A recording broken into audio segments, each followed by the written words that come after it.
ഈശോ മിശിഹായ്ക്ക് സ്തുതിയായിരിക്കട്ടെ. വിശുദ്ധ മർക്കോസിന്റെ സുവിശേഷം 13-ാം അധ്യായം 33-ാം തിരുവചനം. ശ്രദ്ധാപൂർവം ഉണർന്നിരിക്കുവിൻ, സമയം എപ്പോഴാണെന്ന് നിങ്ങൾക്ക് അറിവില്ലല്ലോ. പ്രിയപ്പെട്ടവരെ, നാളെ എന്ത് എന്ന ചോദ്യത്തിന് നമ്മുടെ എല്ലാം മുമ്പിൽ ഒറ്റ ഉത്തരവേ ഉള്ളൂ, അത് മരണമാണ്. ആ മരണം എപ്പോൾ വേണമെങ്കിലും ഒരു കള്ളനെ പോലെ നമ്മളെ തേടി വരാം. എത്ര ആരോഗ്യമുണ്ടെങ്കിലും, എത്രയും ബന്ധങ്ങളും സമ്പത്തും ഒക്കെ ഉണ്ടെങ്കിലും ആയുസ് ദൈവകരങ്ങളിലാണ്. അതുകൊണ്ടാണ് വചനം പറഞ്ഞത്, ശ്രദ്ധാപൂർവം ഉണർന്നിരിക്കുവിൻ.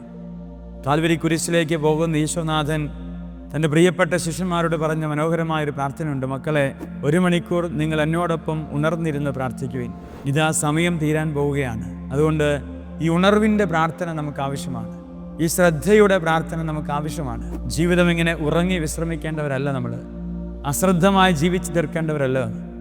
ഈ നമ്മുടെ ദൈവം നമ്മുടെ കരങ്ങളിലേക്ക് ഈ ജീവൻ തന്നിട്ടുണ്ടെങ്കിൽ തന്നവൻ്റെ കരങ്ങളിലേക്ക് തിരികെ സുരക്ഷിതമായി എത്തിക്കാനുള്ള കടമ നമുക്കുണ്ട്. ആ കടമ പൂർത്തീകരിക്കപ്പെടണമെങ്കിൽ ശ്രദ്ധയുണ്ടാകണമെന്ന് വചനം നമ്മളെ ഓർമ്മപ്പെടുത്തുകയാണ്.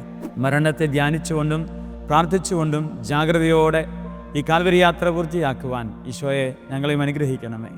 ദൈവം അനുഗ്രഹിക്കട്ടെ. ആമേൻ.